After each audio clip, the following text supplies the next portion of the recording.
I came to New York to attend NYU to study music business.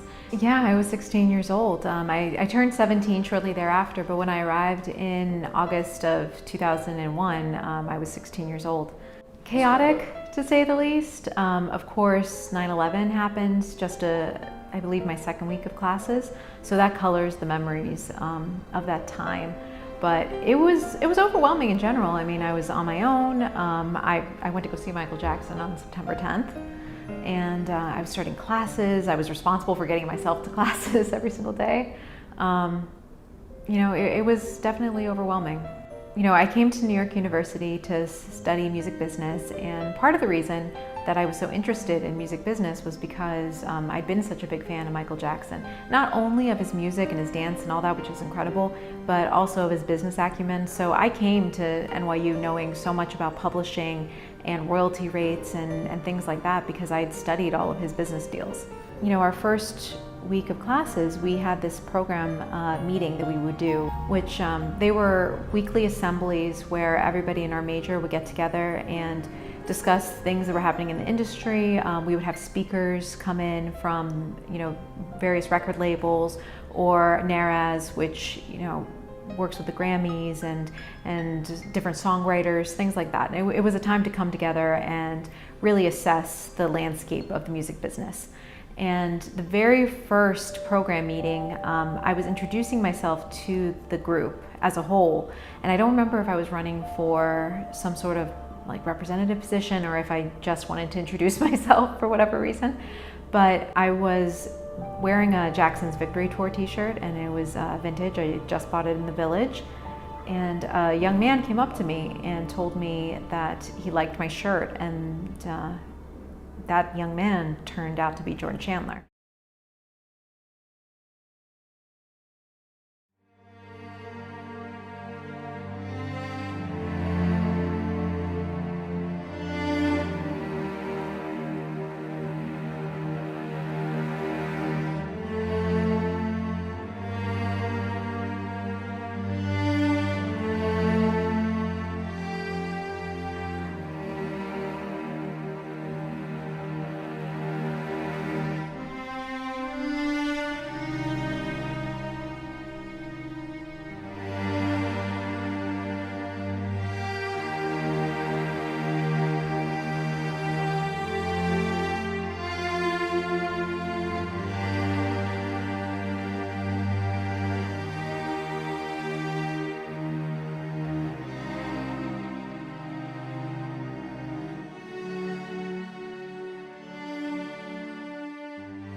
I have on the phone with me investigative journalist Charles Thompson, who is the winner of 6 national awards for his recent investigative work exposing the Shoebury pedophile ring.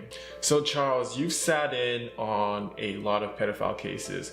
What would you say are the main differences between the cases that you've sat in on and the Michael Jackson case? Well, of course, the first difference is that the cases I covered were all criminal cases where there was no real financial incentive to make an allegation. So the motive of seeking millions of dollars is removed. And then in the cases where we've seen convictions that I've been sitting in, you had victims who were credible, who were consistent, and that's never been the case in the allegations against Michael Jackson. They've never been consistent. They've always turned out to be perjurers and people who are just looking for a payout. Michael Jackson was one of the most famous people on the planet. It turns out he was also the target of intensive FBI scrutiny. Charles, I have also read that you have extensively studied the Michael Jackson FBI files. What are the findings of the FBI files, and whether child porn was ever discovered at Neverland? No child porn was ever found at Neverland, and in fact, there was a story that some child porn had been found around the time of the trial. And so the judge and the prosecutor both released a stipulation publicly, which was that no child pornography had ever been found at Neverland, at Michael Jackson's properties. So that's not just something that fans say, that's the judge in the trial. And even the prosecutor said that there was no child porn. In terms of what the FBI files tell us, what they tell us is that for over a decade, the FBI was intermittently involved in investigating Michael Jackson. There's no evidence of sustained surveillance or sustained investigation, only of the authorities occasionally calling on the FBI to assist them with their investigations. But nonetheless, the files tell us that more than 20 different FBI departments investigated Michael Jackson at one time or another, and none of them found any evidence of any wrongdoing. Perhaps the most compelling piece of information that came out of those files was when the prosecutors in the 2003-5 Arvizo case sent away all of the computers that they seized from Neverland for FBI analysis, and the FBI was unable to find anything incriminating on a single one of them. So the FBI files alone don't exonerate Michael Jackson, but they certainly don't incriminate him. And in 2005, there was a study done by ABC with the top psychiatrists in the country, and they've all concluded that Michael Jackson's behavior would be very rare amongst pedophiles. And there are other psychologists and psychiatrists who echoed that belief. Derselbe Vater hat noch vor 2 Jahren im Interview gesagt, es hätte seinem Sohn nicht geschadet und Eltern sollten ihre Kinder ruhig öfter schlagen. Und immerhin hätte er seinen Sohn so geschlagen, dass er jetzt eben die Nummer 1 im Pop-Business gewesen wäre. Vor diesem Vater hat er Angst gehabt. Auf der anderen Seite hat er immer die Liebe seines Vaters gesucht. Und derselbe Vater hat sich über sein Gesicht, über seine Akne, über seine Nase mokiert. Und er wollte dem Vater gefallen. Man würde sagen, eigentlich perverserweise oder paradoxerweise, weil er hat ja Angst gehabt, aber er hat die Liebe des Vaters nie bekommen. Und dieser Liebe läuft er zeitlebens hinterher. Und was er jetzt macht, ist, dass er Kinder um sich sammelt, selber Kinder haben will, um eigentlich diesen Kindern Vater zu sein. Er ist also Kind und Vater in einer Person. Und das, was er mit den Kindern macht, macht er eigentlich mit sich selber. Also im Herzen eigentlich ein ganz reiner, ein ganz guter, ein ganz gutmütiger, ein ganz naiver Mensch. Someone who is always trying to dispute that notion is a man named Jim Clemente. Jim Clemente, to this day, believes that Michael Jackson does fit the profile of a pedophile and that Michael Jackson did have child porn at Neverland. They also found images, and I think they were of a photo shoot with Michael Jackson's nephew, Taj. I think he was still a teenager. And there's a picture that's on the internet that it's a picture of Michael. What? You see that? Oh my, yes, yes. So there are pictures in this series where he's actually grabbing that cloth and trying to rip it off him, laughing and joking and trying to get him naked. And he's virtually naked in this picture. This is his nephew, this 40-something-year-old man. And why is he posing in a picture where Michael's shirt is open, exposing his chest, and this kid's chest, he's basically naked. Upper body is basically naked. He's got no underwear on, right next to Michael Jackson. It's disgusting. My name is Taj Jackson. I'm the nephew of Michael Jackson.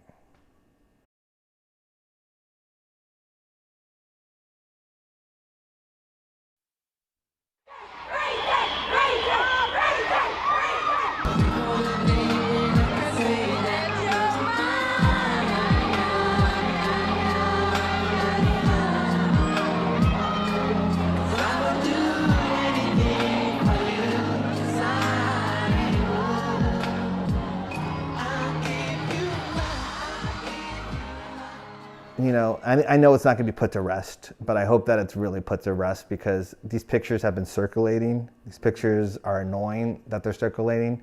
We sued one of the tabloids because they said that they were child pornography, and we had them retract that because that's not what they were. They were for an album. They were for a single cover. Why? Michael was doing the music video for A Stranger in Moscow at the time, and We came down to visit him, but also we were like, let's take this opportunity since we're all here, let's do the Y photo shoot as well. There was wardrobe, there was a camera director, there was makeup. We wanted to do something edgy for our Y photo shoot. We wanted the guys and the girls, and we thought we were too cute, you know, 3T, like too saccharine, and we wanted to have some edge, some, you know, something to us. It's frustrating because this is what they do all the time in this way. Luckily, I was involved in it. You know, was my younger brother, TJ. If he was here, he'd be even probably more upset than I am right now. Like, it's implied that TJ was clueless or TJ didn't know what was going on. TJ was very aware of what's going on. TJ wanted him to go farther. I was uncomfortable taking off my shirt, and so I didn't have to take off my shirt. It was never like he said, no, you take off your shirt and you do this and that. It was whatever we wanted to do because we wanted to be edgy. And it worked because people are talking about it. Now, unfortunately, they're trying to dirty it, but it was edgy. He mentioned that, you know, Michael's laughing and that, because we were joking. We, you know, for us, you know, we wanted to do something edgy, but we always laughed when we were around my uncle, and he laughed when he was around us. And so that should tell you something, that there is no tension. You're not seeing our faces like we don't want to do this or whatever, because we were pushing him to do this. It makes me feel angry, to be honest, just because that photo shoot was a great memory for me, and to hear someone try and dirty it up in that way, the way they're trying to twist it as if my uncle came and said, hey, I'm just going to start ripping off clothes. That's farthest from the truth. There was plenty of people there, you know, that witnessed everything, that would back up, you know, my story or my uncle's story if he was alive. But at the same time, this guy who basically is just guessing what happened at the photo shoot by pictures. What gets me upset is just people, outside people, judging my uncle without knowing the scenario. One thing I do want to say is, you know, people like that just, you know, on the outside, and he's supposed to be a professional, and you hear him, he sounds giddy. You know, he sounds like someone that is just spiteful and hateful. And it's those kind of people, like, they need something in their life. They really do. You know, leave our family alone.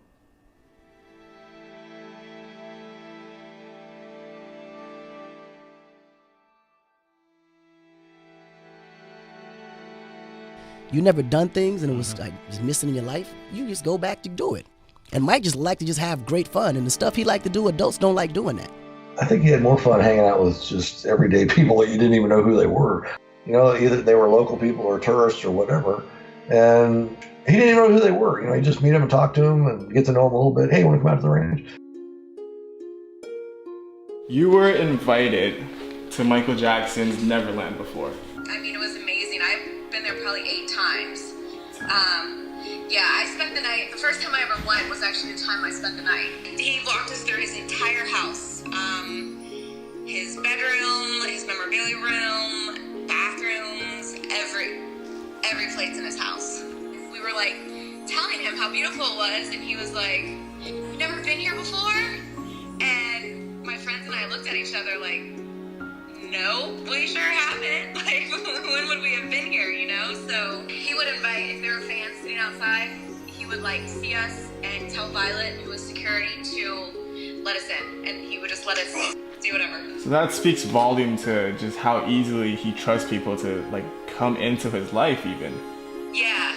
I mean, unfortunately, he trusted a lot of people he shouldn't have trusted in his life. Is that, you know, they go, "Oh, you slept in the same bedroom as him." It's like, I don't think you understand. Michael Jackson's bedroom is 2 stories. And it has like 3 bathrooms and this and that. So when I slept in his bedroom, yeah, but you have to understand the whole scenario. And the thing is with Michael is that he's not very good at explaining himself, and he never really has been. Michael Jackson, his bedroom was 2 stories, so when you first walked in, I didn't realize at first it was his bedroom because his bed wasn't there on the bottom floor, but it was kind of very cluttered with a lot of things. I like actually sat on his bed, and he was just kind of talking about Neverland to us, and that was surreal. Michael was going to Miami. So myself and a couple of friends flew in from Europe to spend some time with him. And before he had to go, he told us that we could stay and that we could enjoy Neverland as much as we wanted. While the ranch manager took us to the main house, he told me that Michael had said to give us the royal treatment. And we sure got the royal treatment. When we went up to the main house, all the staff were lined up on the stairs welcoming us. And they told us that we could move around as freely as we wanted to. There were no places that were off limits. And this was 16 years ago, so it's been a while, but I just remember like being completely in shock the whole time. Most people are just can't believe that he let us in his house like that.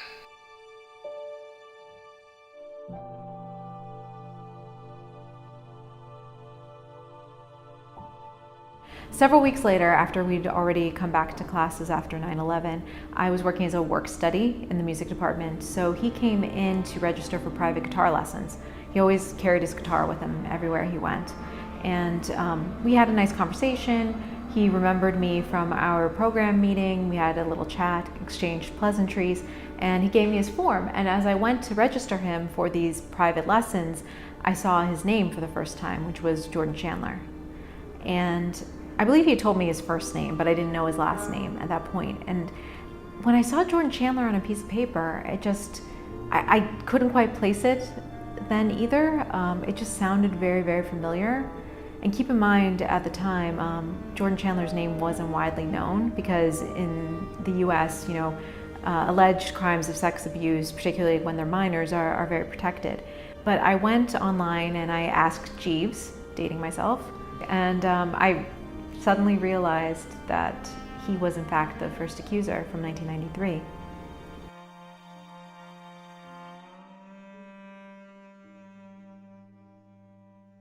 The 93 case is very interesting because it's the only case that didn't go to court. So Evan Chandler and June Chandler, or originally June Wan, had a child named Jordan Chandler who turns out to be the first alleged victim. June Chandler divorced Evan Chandler and married a man named David Schwartz. Charles, can you tell me about Evan Chandler? So Evan Chandler was born in New York. He was born Evan Charmatz, but he wanted a career as a screenwriter. So he moved to California and changed his name from Charmatz to Chandler because he thought Charmatz was too Jewish sounding. He became a dentist, but he didn't really enjoy it, and he also was not very good at it. He was censured by the regulatory board for shoddy work. He had a very kind of brief career as a screenwriter. He got a screenwriting credit actually around 1993 on the film Robin Hood Men in Tights, the Mel Brooks film. We're men in tights. We roam around the forest looking for lights. Apparently he was working on Mel Brooks when he came up with the Men in Tights idea, or he said his son came up with the Men in Tights idea. This is the same 13-year-old boy. And apparently, maybe Mel was under some kind of ether or anesthetic, but he decided it was a great idea and went along with the dentist, and they put the movie together. I would imagine a dentist to the stars would be exposed to a lot of the glamour in Hollywood. He can see his successful customers talking on the phone, making deals, and it looks so easy to someone on the outside, And he figured he wanted to get a little piece of the pie and get, stop drilling teeth and maybe become a producer and really make some big bucks. Well, Michael Jackson is in Los Angeles with some of his team, and they're driving along Wilshire Boulevard in Beverly Hills, and the car breaks down. There's a lady in the area who sees Michael Jackson stranded by the side of the road and calls her husband, who works at a business called Rent-A-Wreck, which is a car rental business. And Rent-A-Wreck is owned by Dave Schwartz. And so Dave Schwartz calls his wife June because he knows that Jordan Chandler is a massive Michael Jackson fan. There was one employee at Rent-A-Wreck who said that when June arrived, she was kind of forcing Geordie on Michael Jackson, almost like trying to emotionally blackmail him. And so that's how the numbers got exchanged, and they ended up staying in touch. So a friendship develops between Michael Jackson and the Chandler family, excluding Evan Chandler. During this period, Michael Jackson would have stayovers at their house. They would come over and sleep over at Michael Jackson's house. Where is Evan Chandler during this period of time? Evan Chandler was pretty much an absent father. He owed almost $70,000 in unpaid child support, and he had been rowing with June about how infrequently he was seeing his son. She was trying to get Evan to take Jordan more often, and he was refusing. He had his own new family, a bit like June did. He'd remarried and had kids with another lady, and they were struggling to get Evan to engage with Geordie. It was not until he discovered that his son was now friends with Michael Jackson that he suddenly became interested in seeing him again. And that's how it leads to May of 1993. That is when Michael Jackson first meets Evan Chandler. They seem to be getting on quite well, and Evan even at one point asked him to build an extra wing onto the house so that he could come and stay more often. And then when that idea didn't work, he said, well, I've got a better idea, why don't you just build me a new house? And then that didn't happen either. June dropped the bombshell that she and Geordie were thinking of going on tour with Michael. And then Evan, who previously had been an absent father who wasn't paying his child support and wasn't really interested in seeing his son, all of a sudden became enraged about the idea that Geordie would be out of the country for a few months. And that was when the relationship took a dramatic turn towards the negative. What had happened was Evan had begun making strange comments and threats to June and Dave and Geordie about Michael, that he was going to make allegations. He was behaving so erratically that they feared he was going to do something crazy. So the next time they spoke to him on the phone, they tape recorded him. This man is going to be humiliated beyond belief. He will not believe it. He will not believe what's going to happen to him. Beyond his worst nightmares. Sell one more record.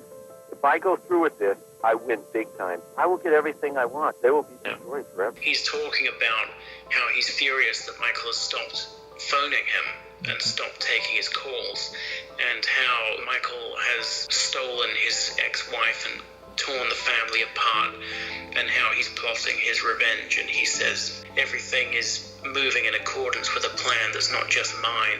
And this telephone conversation occurred before Jordan Chandler made any allegations against Michael Jackson. And in this phone call, Evan Chandler alludes to a nasty attorney. This attorney I found, I interviewed several, and I picked the nastiest son of a bitch I could find. Once I make that phone call, this guy is just going to destroy everybody in sight. Any devious, nasty, cruel way that he can do it. And I've given him full authority to do that. It'll be a massacre if I don't get what I want. And the attorney he has hired is Barry Rothman. My name is Geraldine Hughes. I was the legal secretary in 1993 for Barry Rothman, who was the attorney of Evan Chandler, the first accuser that came against Michael on child molestation. I was working for him. He hired me, and I came in for an interview one day, and he hired me for the job as his legal secretary. I was the only legal secretary for him. He was really an entertainment attorney, and he had a history of being a good negotiator in the entertainment field, though. Whenever Evan would call Barry Rothman's office, Barry Rothman would tell us to put the call on hold, and he'd walk all the way back to his office, shut the door, and that's how he took all of Evan's calls. He was the only client he did that for. Anybody else call, if he was away from his office, he'd just pick up the phone and say, okay, woo, say what he had to say, and then he'd hang up. But he didn't do that with Evan. Evan was always behind closed doors. Evan had already retained a lawyer. Geordie Chandler was insisting that Michael had never touched him. Anthony Pellicano, who was Michael's private investigator, Pellicano goes round to interview Geordie Chandler and questions him for about an hour, I believe, and asks him all sorts of pointed and very direct questions. Have you ever seen Michael Jackson naked? Have you ever been naked in bed with Michael Jackson? Has he ever touched you, etc., etc.? And Geordie Chandler says no to everything. At the end of the conversation, Geordie Chandler reiterates that Michael's never done anything wrong to him and says that his dad is just trying to get money.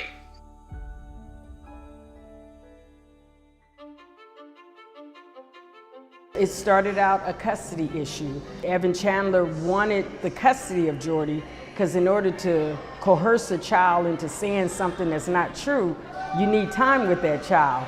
Evan Chandler goes to custody court and says, I want to have a week of custody with my son. And June Chandler agrees on the basis that he will be returned after 7 days. And he never gave them back. He kept them. He never brought them back. And during that time that he had him, he came into my office and he was behind closed doors with my attorney, the Jordy Chandler was. I actually opened up the door one day. I was leaving and I opened up the door and Jordy was in the back and he kind of looked a little startled because I looked and I saw him and I was like, nobody in the office knew that he was even there. You know, we were like, how did he even get here? And I opened up the door. So I had a few encounters with Jordy Chandler coming into the office, and to me, it just looked like a coaching session. While Jordy was in Evan's custody, Evan sedated him with a drug called sodium amytal, supposedly did a dental procedure, although it's a very dubious story that he's telling there because there's no reason to use sodium amytal if you're doing a dental procedure. He gives him this drug, which has a reputation in the 80s as a truth serum. Problem is that sodium amytal, just in 1993, the evidence was just coming out that sodium amytal had been wrongly used as a truth serum for years. If you look at journals today like Psychology Today, they say it's completely false that anybody ever considered a truth serum. It just wasn't. Right. What it did was it made people massively suggestible. You could administer somebody with sodium amytal and then plant an idea in their head, and when they woke up, they would believe that it was true. So I'm just going to take a step back for everyone. Evan Chandler makes a phone call to David Schwartz talking about he is going to make allegations against Michael Jackson. Jordan Chandler denies all allegations. Evan Chandler gets custody of Jordan Chandler and never returns them. It was supposed to be only for a week. And during this period that Evan Chandler had Jordan Chandler, there were numerous unethical methods that we know of being used against Jordan Chandler. Notably the use of sodium amytal and the coaching, the one-on-one coaching between Jordan Chandler and Barry Rothman. So by the end of Jordan's stay, he changes his story. He went into Evan's custody saying that he wasn't abused by Michael Jackson, to now claiming that, yes, in fact, I have been abused. So Charles, with this new shocking statement by Jordan Chandler, what are Evan Chandler's next moves? So after Jordy changes his story, Evan, instead of going straight to the police as you would expect a parent to do if their child had said that they'd been sexually abused by a man, he instead goes directly to Michael Jackson and his legal team and starts demanding $20 million. But Evan had a desire to be a filmmaker. He was trying to get the money so he could make a movie. His lawyer gets in touch with Michael Jackson's camp and says $20 million and nobody will ever hear about these allegations. Michael Jackson is adamant that he is not going to give Evan Chandler $20 million.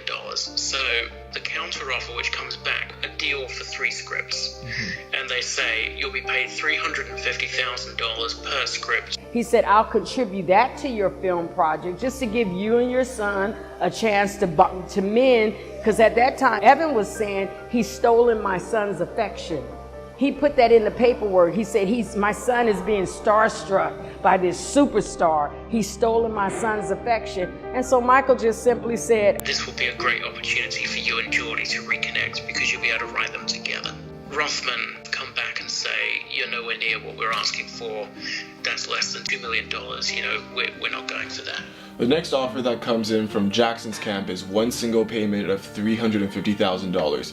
This amount shocked Barry Rothman because it was even lower than their first offer.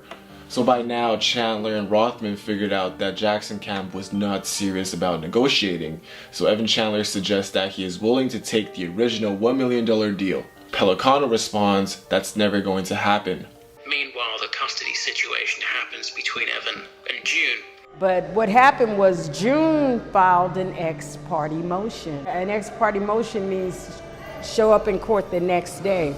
She was trying to get him back now. And so we typed a little declaration and they went to court. They went to court on the ex parte But see, he had been negotiating with Michael for a whole month for the $20 million to make the movie. He goes to court on a hearing for the custody.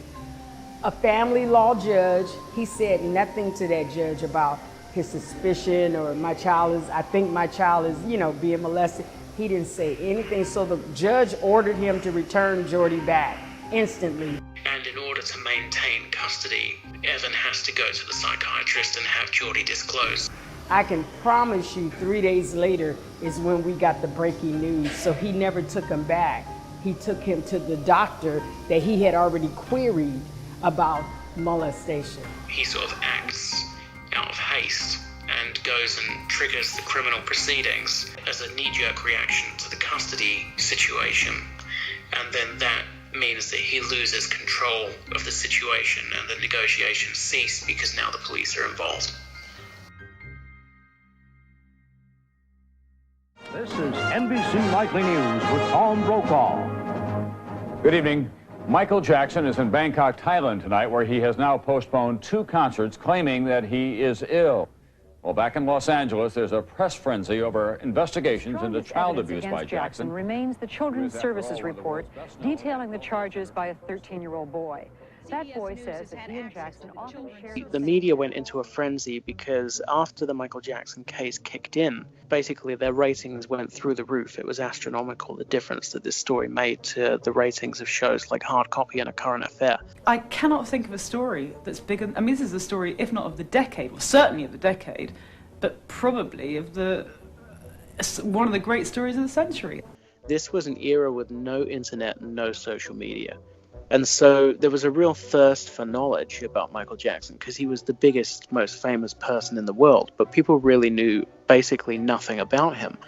There was a need to keep the story going. Every day they needed a new Michael Jackson story because that was where the ratings were coming from. So the impetus was there for journalists to seize on anything that came up, anything that looked like a scoop or a scandal or looked like it might bag them ratings. They just ran with it. We will fly stories. We will take a shred of fact and go with it like a great footballer with a ball. We will spin down the field with that and try and score a goal with it. And maybe we will, maybe we won't. But we'll take a shred of evidence and try and turn it into a story. I will say that I am particularly upset by the handling of this mass matter by the incredible, terrible mass media.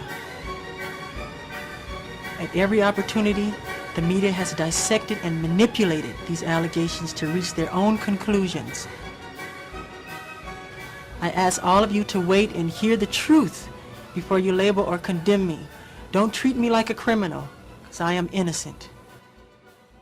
When you buy a story, there's always this shadow of doubt that are they telling you the truth or are they telling you what you want to hear? They started waving around $10,000, $20,000, $50,000, $100,000 to anybody that was prepared to say, I have met Michael Jackson and I've got something bad to say about him. Yeah, a friend of mine told National Enquiry that he knew some family that knew the Jacksons.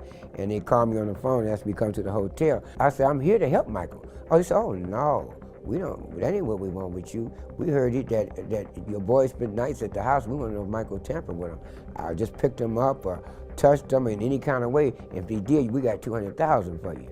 I said, huh? He said, you show what I'm gonna do? I'm gonna draw a check up, a contract up, and I'm gonna show you we're finna give you $200,000. So then you go to Germany, you get another 20,000. You go to Italy, another 20,000. Before you know it, you're up $200,000, and that is enough for a family to come forward and talk. It happened repeatedly where people of dubious character were treated as credible sources when anybody with just an iota of investigative savvy would know that these are not people that you want to be staking your reputation on. They were people that changed their story depending on how much money you offered them. The first time I heard the story about Jackson, his hand was outside the kid's pants. They were asking $100,000. As soon as their price went up to $500,000, the hand went inside the pants. So, come on.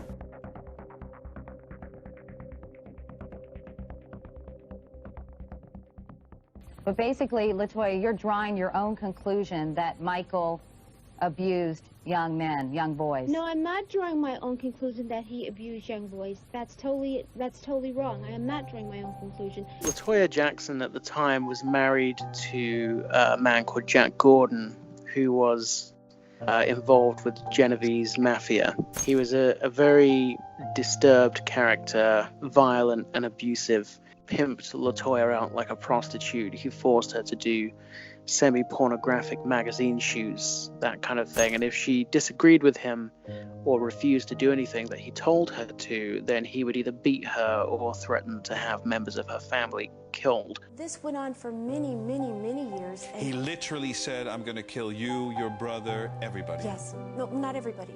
Just myself. And Michael. Michael and Jan. This is not some excuse which has been dreamed up subsequently. This was known and reported at the time. He grabbed a bedspread, he put it over her head, started to strangle her with it. At the same time, he grabbed her arm and started to twist it so badly. And so all of a sudden, LaToya, who had previously been speaking out in favor of Michael, suddenly U-turned and started selling interviews claiming that her brother, in fact, was guilty.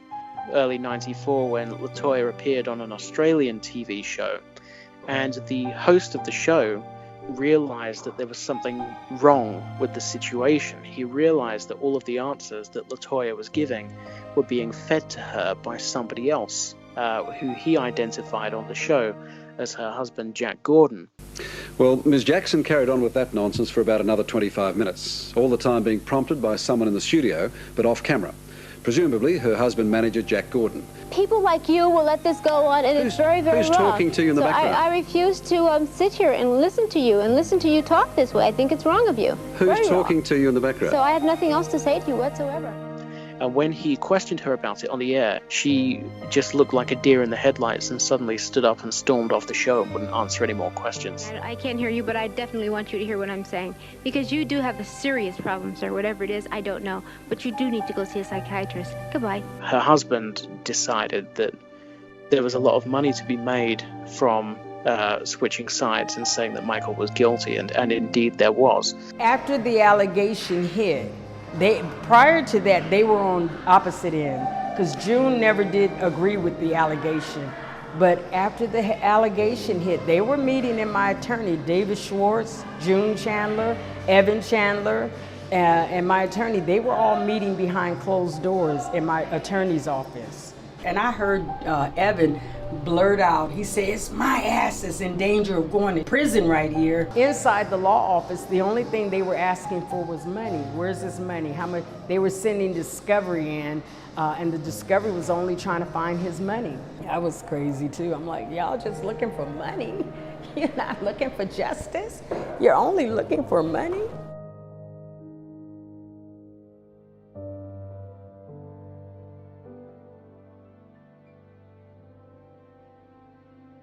I mean, my mind exploded when I found out who he was, and I definitely told some people who were close to me. I didn't confront him though, because at that point in time, you know, I knew that I believed Michael was innocent, but the fact of the matter is I didn't know 100%. And if there was even like one shred of doubt, I didn't want to risk re-traumatizing somebody who was potentially a victim. And remember, at that point in time, Jordan Chandler was the only accuser, and the media certainly wasn't focused on it. They were more focused on, you know, Michael Jackson's new album release. And, you know, it wasn't all flattering, but, you know, it seemed like this was, you know, water under the bridge and something that didn't need to be addressed. He was a nice guy. I mean, I'm going to be honest. He was very nice, always very polite. He would always carry a guitar around with him. He made his own music. He would describe it as pop R&B like Michael Jackson.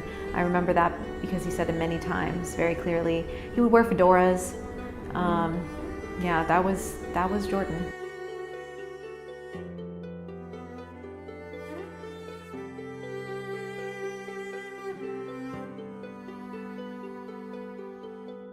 What were your determinations when you examined him? He seemed to essentially be a healthy guy. The lupus is an autoimmune disease, and he only had skin involvement, which had destroyed part of the skin of his nose, and his nasal surgeries and all were really reconstructive to try and look normal. Lupus is an autoimmune disease, as you said, where the immune system, one of our larger systems that's designed to protect us against germs and viruses, actually attacks our own body cells and tissues. Many patients with lupus have vitiligo, but he had a form of skin lupus called discoid lupus, which affects about 40% of the patients with lupus, and you do get depigmentation. So Michael Jackson suffered from a skin disease called vitiligo. He was accused throughout his career for decades by the media of deliberately bleaching his skin from brown to white because they said he hated his race. Is your skin lighter because you don't like being black? He insisted throughout his life that he suffered from vitiligo. I have a skin disorder that destroys the pigmentation of the skin. It's something that I cannot help. In fact, when he passed away, his autopsy report confirmed that he suffered from vitiligo. Now, vitiligo is a disease which attacks the pigment in the skin. And what it does, it turns your skin a very, very pale white color, almost translucent, and it makes it very sensitive to the sun. One thing you say to lupus patients, don't let the sun hit your skin. That's right. So that umbrella, would you carry it out in the sun? May have been just that. That's exactly correct. It's a very debilitating condition. So what it does, it doesn't, turn you from brown to white all in one go. Of course, it happens in very tiny increments, and it happens at different speeds all over your body. So it can leave you almost looking like paint splatter or blood splatter. It's very random. It's very interesting. It affects the neck, the face, the upper part of the wrists, and the groin. So the allegation by Evan Chandler was that his son could accurately describe discoloration on Michael Jackson's genitals, which had been caused by vitiligo. They seek and obtain a warrant which allows them to force Michael Jackson to submit to a naked photo shoot by the police. I have been forced to submit to a dehumanizing and humiliating examination by the Santa Barbara County Sheriff Department and the Los Angeles Police Department earlier this week. They served a search warrant on me which allowed them to view and photograph my body, including my penis, my buttocks, my lower torso, thighs, and any other area that they wanted. They were supposedly looking for any discoloration, spotting, blotches, or other evidence of a skin color disorder called vitiligo, which I have previously spoken about. The warrant also directed me to cooperate in any examination of my body by their physician to determine the condition of my skin, including whether I have vitiligo or any other skin disorder. The book by Evan Chandler's brother Ray, where he quotes Evan as having a discussion with his lawyer, Larry Feldman, and they're talking about the vitiligo situation. They've told the Chandlers that Michael has a skin condition called vitiligo, and that this skin condition can constantly change the way that your body looks because it's constantly attacking the pigment. And so the district attorney has told the Chandlers that this is great for them, because if Jordan Chandler's description matches, then it matches. But if it doesn't match, then they can say, oh, well, that's because of the vitiligo. So Larry Feldman says, either way, we win. So after they searched Michael Jackson's body, no arrest warrant was issued. Charles, what were the initial reports about this body search? In early '94, law enforcement sources tell two different media outlets, Reuters and USA Today, that there is no match. Jordan Chandler's drawing of Michael Jackson's genitalia have since been leaked. And when you really look at it with words such as my theory and be selective, it's questionable whether these are truly Jordan's own descriptions or instructions from someone else. It's also important to note that Evan Chandler has admittingly given Michael Jackson painkillers through injections to his buttocks. So at the very least, Evan saw Jackson's gluteus and that he had discoloration on his lower body region. The Smoking Gun obtains a document which is called, they say, the Linden Affidavit. It's written by a detective, Linden, who works for the authorities that are investigating the Geordie Chandler case, and she has taken from Geordie Chandler a description of Michael Jackson's genitals. Geordie Chandler tells Linden that Michael Jackson is circumcised. when they conduct the body search, it turns out that Michael Jackson is in fact not circumcised, meaning that his description has not matched.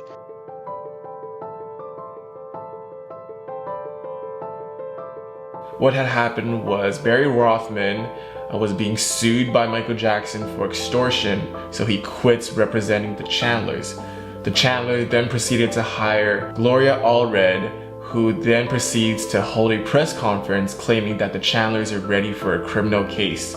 To make a charge against the celebrity.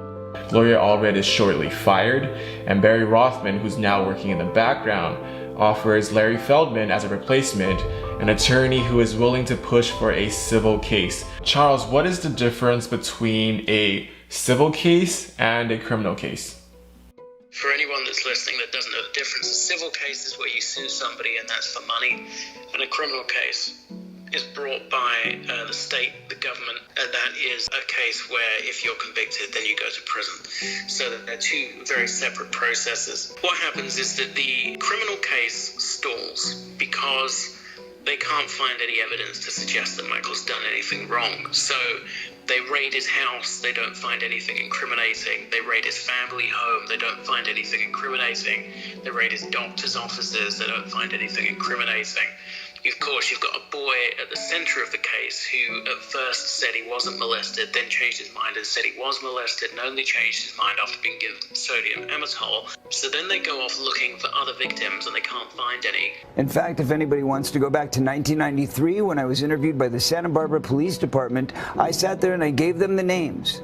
They're on record. They have all of this information, but they were scanning Michael Jackson. All they cared about was trying to find something on Michael Jackson, who Michael was innocent. And that was what the interview was about with the police in 1993. I told them he is not that guy. And they said, well, maybe you just don't understand your friend. And I said, no, I know the difference between pedophiles and somebody who's not a pedophile because I've been molested. Here's the names. Go investigate. And so the criminal case is basically going nowhere. And meanwhile, the civil case is moving through the court system at the usual speed.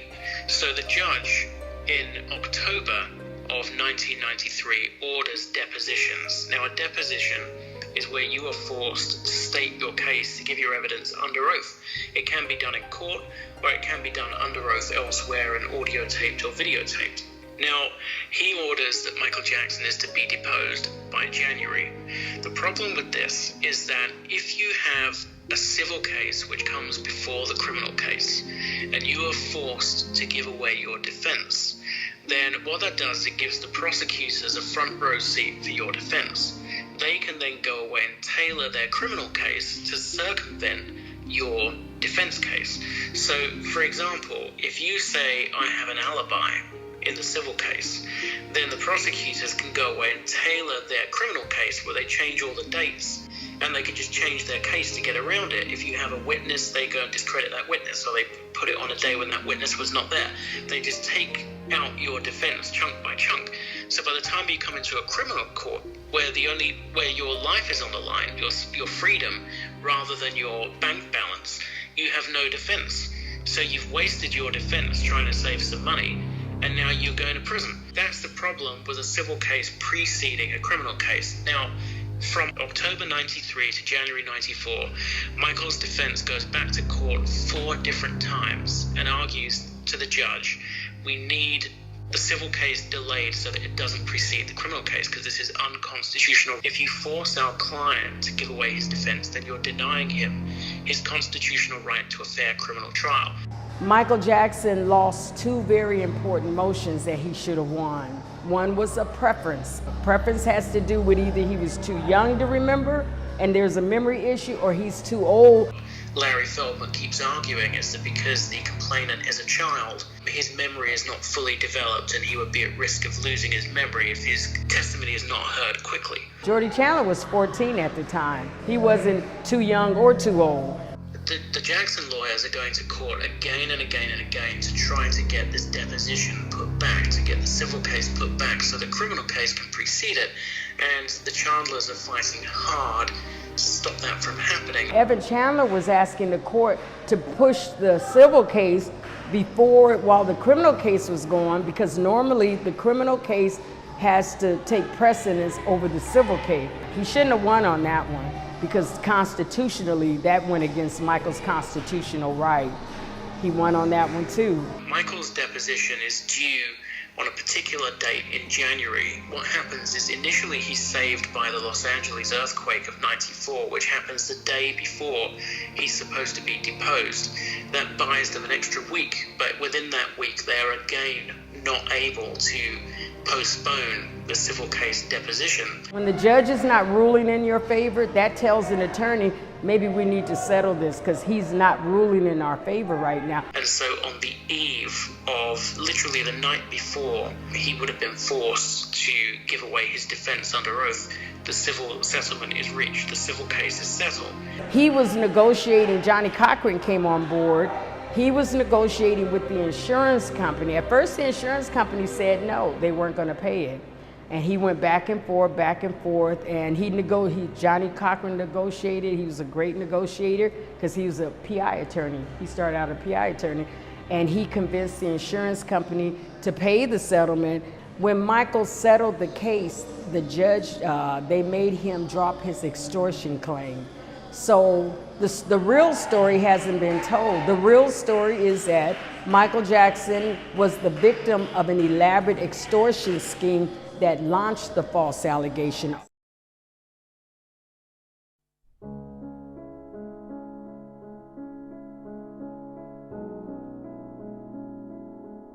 Superstar Michael Jackson and the teenage boy who filed a civil molestation suit against him have reached a multi-million-dollar out-of-court settlement. Attorneys on both sides appeared today at a joint press conference to announce a mutual resolution of the lawsuit. But lawyers are not discussing the actual amount of the settlement. The civil settlement includes a specific clause which says that it doesn't preclude anybody involved from testifying in a criminal case. And then to reiterate that, at the press conference announcing the settlement, Larry Feldman specifically denies that this will have any impact on the criminal case. Has Michael Jackson bought your client's silence? I am not going to have anything to do with talking about the terms of the settlement, and nobody's bought anyone's silence. A civil case is only about money. If they, and I tell people this too, we're in a state where they could have went after him criminally and came back after the money. All they wanted, a lot of people think because he settled the civil case that voided the criminal. That's not true. It did not void the criminal.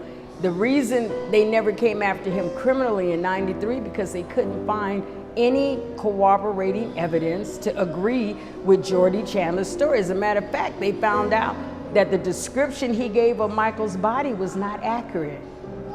If that was accurate, that was corroborating. As of summer 1994, the prosecution is running a grand jury long after the settlement and calls witnesses to the grand jury and questions them about whether Michael Jackson could have had plastic surgery to his penis to avoid a match. Now, why would they be doing that? Why would they be calling witnesses and asking those questions if in fact the photographs had matched? See, people need to know they never indicted Michael in '93 because they couldn't come up with enough evidence to indict him.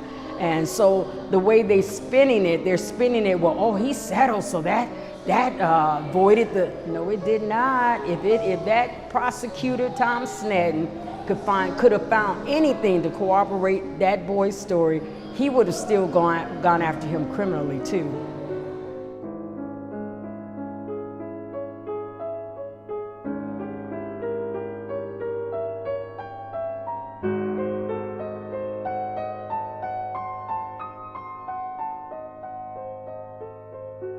Victor Gutierrez is a freelance reporter born in Chile. According to him, he first went to a NAMBLA meeting in 1986. What is NAMBLA?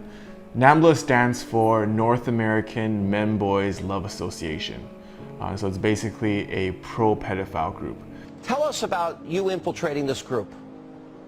Actually, the infiltration was fairly easy. They had a website. I paid $35. I joined the group. They sent me a letter praising me for my courageous step in joining the organization. I began to get emails from them. I would subscribe to their magazine. They started to send me their magazine, but they wouldn't allow me to attend any of their secret underground meetings. until I'd been a member for 3 years and had been sponsored by another active duty member. Every conversation that I had was about where to go to have sex with little boys, how they could attract little boys, how they could groom little boys. That was their agenda. So at this meeting, he overhears conversations talking about how it would be great if Michael Jackson was a pedophile. Because if Michael Jackson is a pedophile, that makes it easier for societies to accept pedophilia as a whole. So after this NAMBLA conference, after this 1986 conference, it becomes Victor Gutierrez's mission to prove that Michael Jackson is a pedophile. He starts befriending Michael Jackson's maids, former employees, and he even approaches Joy Robson, Wade Robson's mother. Joy Robson subsequently told him to get lost, and Joy Robson reported him to Michael Jackson. This is in 1992, before allegations of Michael Jackson even rose. So during the 93 allegations, Victor Gutierrez served as a source for many journalists, including but are not limited to Diane Dimond and Maureen North. He also coaches Michael Jackson's former employees, such as his maids, Blanca Francia and Adria McManus, notable ones, to sell their stories to tabloids. In 1996, Victor Gutierrez wrote a book titled Michael Jackson Was My Lover, a book that glorified pedophilia through the relationship between Michael Jackson and Jordan Chandler.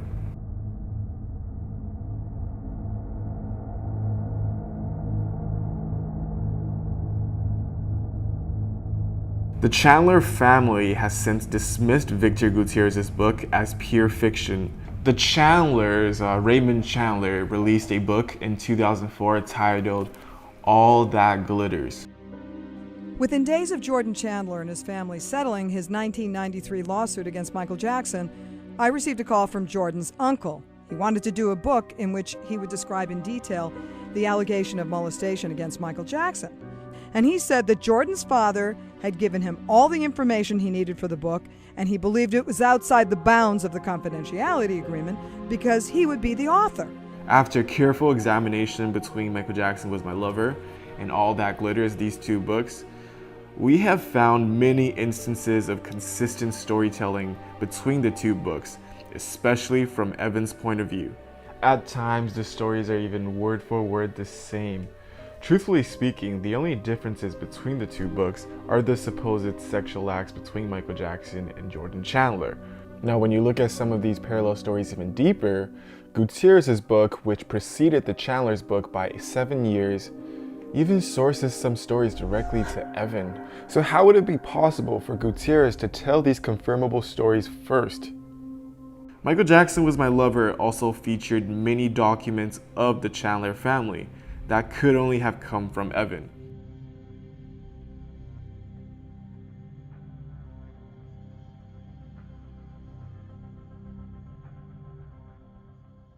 This proves that Victor Gutierrez, a man who has an agenda for pushing Michael Jackson as a pedophile, a man who had coached people to lie against Michael Jackson, was in fact connected to Evan Chandler, the father of the first accuser.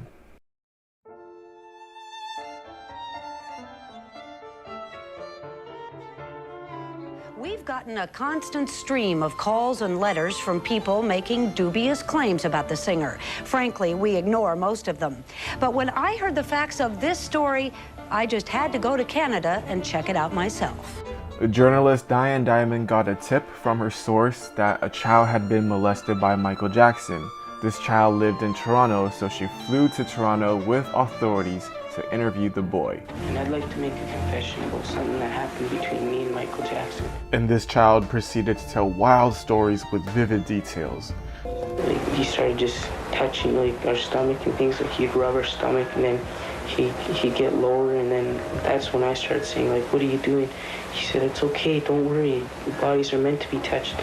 And he showed me this place, like a saddle shop, where he said he gets stuff for his animals there. I don't know what he got, but they're gonna think you're making it up. Yeah, I know, but I don't care about his money. He can keep it. His eyes are big and they're dark, they're cavern, and like the sockets to go right in, you know. We showed the boy several photographs. Some of them were of Neverland employees, and he was able to identify each and every one of them. Yeah, that's him. To me, that's him. I found him fairly believable too. During police interviews, the child broke down and confirmed that he had been coached. At the end, it turned out he was coached by Rodney Allen. About Neverland, about Havenhurst, about Disneyland, about Michael Jackson's body. Where did he get all that information? He got it from me. This kid is a A1, #1 liar. Professional. Rodney Allen is currently serving a life sentence in a Canadian prison for pedophilia. Paula, a Michael Jackson investigator, has confirmed through letters to Rodney Allen that Rodney Allen was in fact connected to Victor Gutierrez. In 1999, there was a blog post floating around the internet that was said to be written by Rodney Allen, but no one took it seriously at the time because there were no evidence to who authored the post.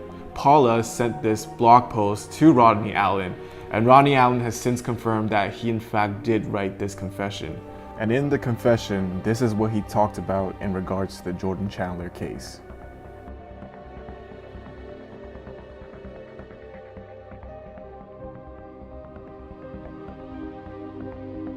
This obviously doesn't prove anything concrete, but it's still interesting that Rodney Allen, a man who was connected to Victor Gutierrez, a man who has a history of coaching kids to lie against Michael Jackson, had that to say. The King of Pop chalks up a big win. A jury has awarded Michael Jackson a whopping $2.7 million for a defamation lawsuit he filed against freelance writer Victor Gutierrez. Gutierrez claims on a tabloid TV show that he'd seen a video of Jackson having sex with a boy. This guy made it up out of thin air, maliciously to hurt Michael, and he told anybody and everybody who would listen, when it came time to prove it in this court, he couldn't prove it.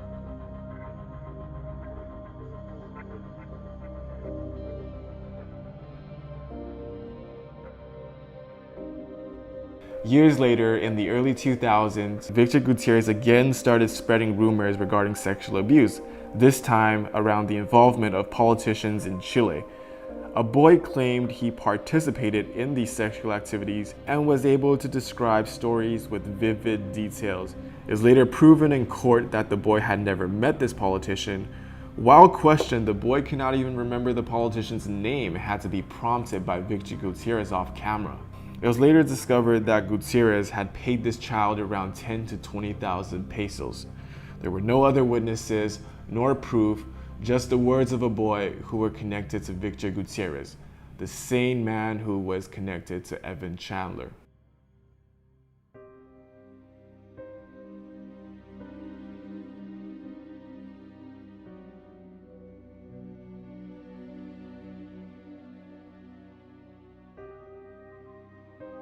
And we also weren't, and I've been very transparent, we weren't best friends. We weren't very close. I kept, him at arm's length because I knew who he was, and I didn't really know how to deal with that. And he was very close with, I remember one other person in the program who also was sort of like a pop R&B guy. I believe he did production, and he also was a big Michael Jackson fan. So I mean, when I think about the people in the program that I saw him with, the people that he did surround himself with were people who were Michael Jackson fans. I was told that at a party, Jordan, played all of Michael's music, danced like him, did all of his moves, and that his apartment was almost sort of a shrine to Michael, that there was a lot of different fan memorabilia.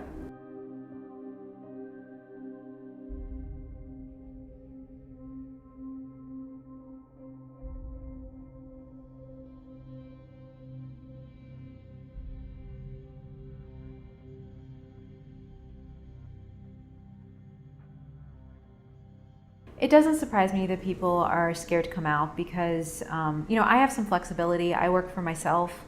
If I were in a corporate job, I might be scared too because we don't really know who the powers that be are behind Leaving Neverland. And, to speak out at this point, it may cause a conflict of interest for somebody if they're working with a big corporation. It could really harm their career. So I'm not surprised that people would be afraid to come out.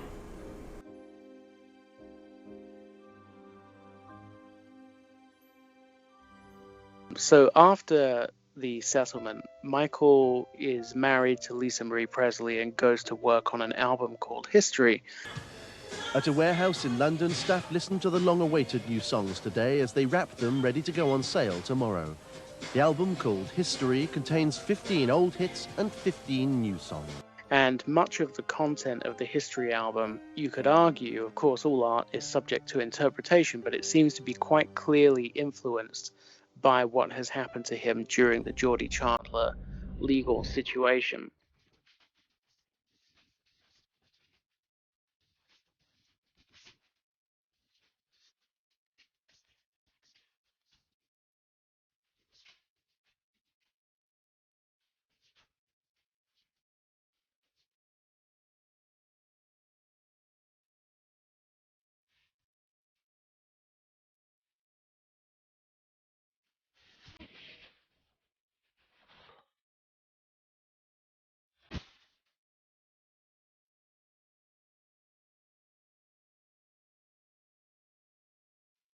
And also, once married to Lisa Marie Presley and about to release the album, he appears on Diane Sawyer alongside Lisa Marie Presley and does an interview.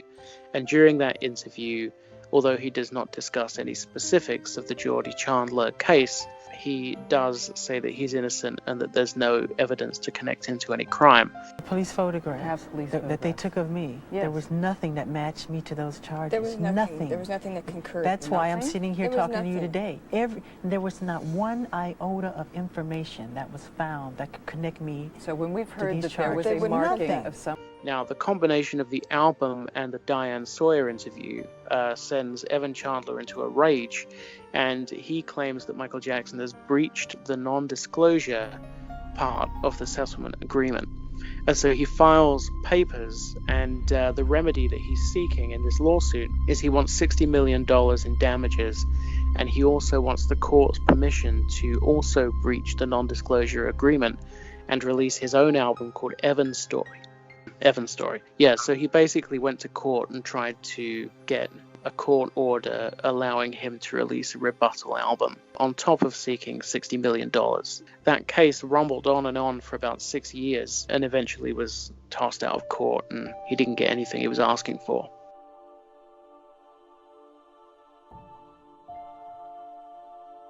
You know, in just discussions, you know, we were college students, you know, we would have our discussions about our parents and venting and that sort of thing.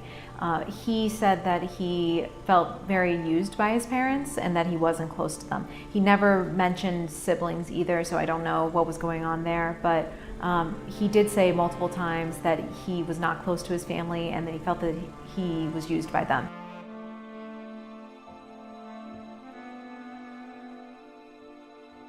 I'm sure most of you are aware of the recent television special that claimed to give an honest, candid, and revealing look into the private life of one of the world's most successful and controversial celebrities, Michael Jackson. The revelations were explosive. The ratings were enormous. But what TV journalist Martin Bashir presented was a twisted and edited construction of scandal and innuendo, not a true representation of the interviews that actually took place. When Living with Michael Jackson was released, it reignited the discussion about whether or not Michael Jackson was a child molester. The film featured a close-up of Michael holding hands with Gavin Arvizo, who was a cancer victim, who then went on to be the accuser in the 2005 trial. And because of that shot and, you know, the ratings behind Living with Michael Jackson, it was a huge topic of conversation in every area of my life, particularly in my program meetings. Immediately after the Martin Bashir documentary aired, we had a program meeting and there was a discussion about, you know, whether or not Michael Jackson was a child molester. People were calling him freaks. These were people who did not have any fondness for Michael Jackson. And I chimed in with my belief that I didn't believe that Michael Jackson was a child molester and that the documentary was misleading and exploited him. During that conversation, Jordan Chandler chimed in and said that he too believed that Michael Jackson wasn't capable of the things he was being accused of. And he said that voluntarily, and he said it without my prompting, and he wasn't asked.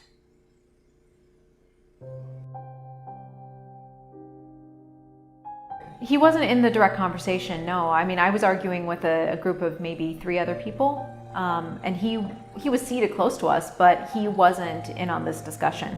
And, you know, throughout the semester, there were different occasions like that where he would, again, sort of reaffirm things that I said in defense of Michael Jackson. And I remember that very first time, I remember catching his eye. It was shocking that he would speak up, and it really affirmed my belief that Michael was innocent. And, you know, given things that Jordan had said separately, having nothing to do with Michael Jackson, about his home life, you know, it affirmed my belief that he was a victim of his parents' greed and that he was forced to say certain things. Because I really have a hard time believing that if he had been molested by Michael Jackson, he would be going out of his way to say that he didn't think he was capable of these things. And I didn't address it with him.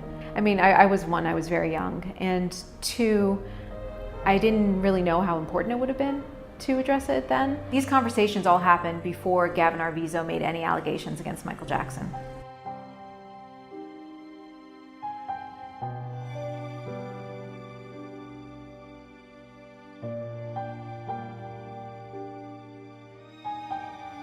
Gavin came to Michael and said, "Michael, could we sleep in your room tonight?" And Michael looked at me and says, "I don't know, you know, I think you better ask your mother." "Oh, we already asked our mother. She says, sure, no problem." I'm like, no, this is something's odd. This is not right. And then as I was about to go tell Gavin that he cannot sleep in Michael's room, Michael says, "Okay, I have a solution for this. You have to sleep in the room with me." The 2 children slept on the bed, and Michael and I slept on the floor.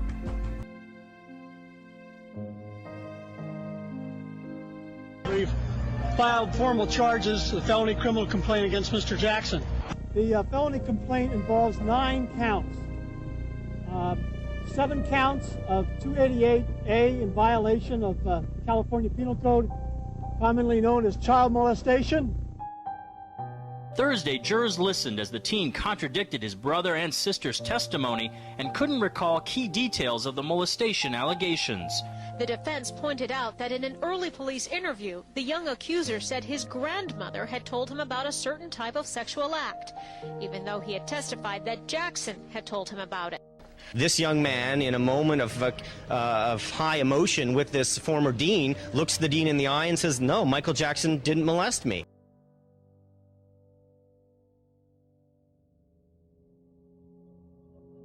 I was on the witness list for the trial in 2005 because I spent the entire day with Gavin Arvizo at Neverland on February 19th, 2003.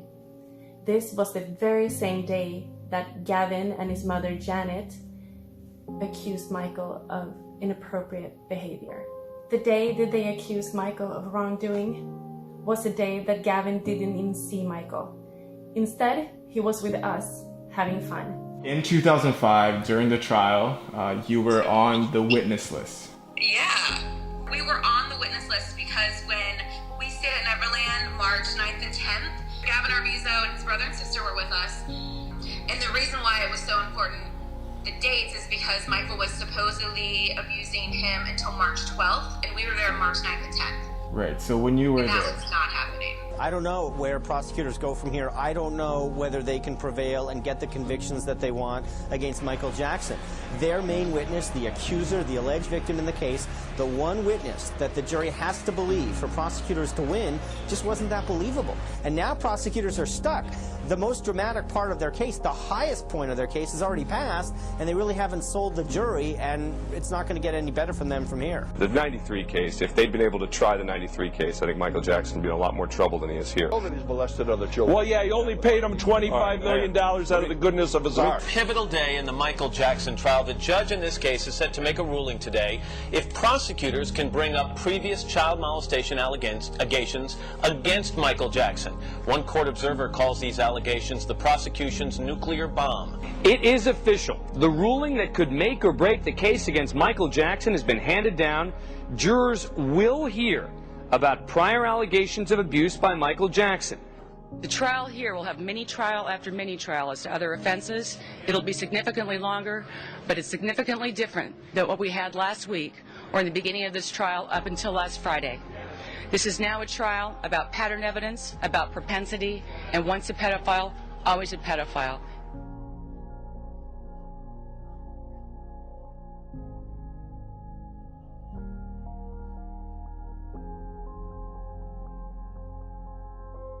I, at that point, was transferring out of the music business program and into the School of Individualized Study, so I no longer had classes with Jordan. And I believe I wrote him an email. I'm not 100% sure that I sent it, but if I did send it, I didn't get a response. I was approached initially, very shortly after the Neverland raid, by people who worked for the Jackson family, who knew of me because of message boards. And I was asked if I would give a statement, and I did, and I subsequently ended up on the witness list, yes. I mean, there were certain members of the Jackson entourage, I should say, who wanted me to do a little bit of a media tour, which I didn't feel comfortable doing. You know, during that time, I was approached by Stacey Brown, who is known by Jackson fans as somebody who used to be very supportive of Michael Jackson and was very good friends with Rebe Jackson, who then flipped and became an anti-Michael Jackson force in the tabloids.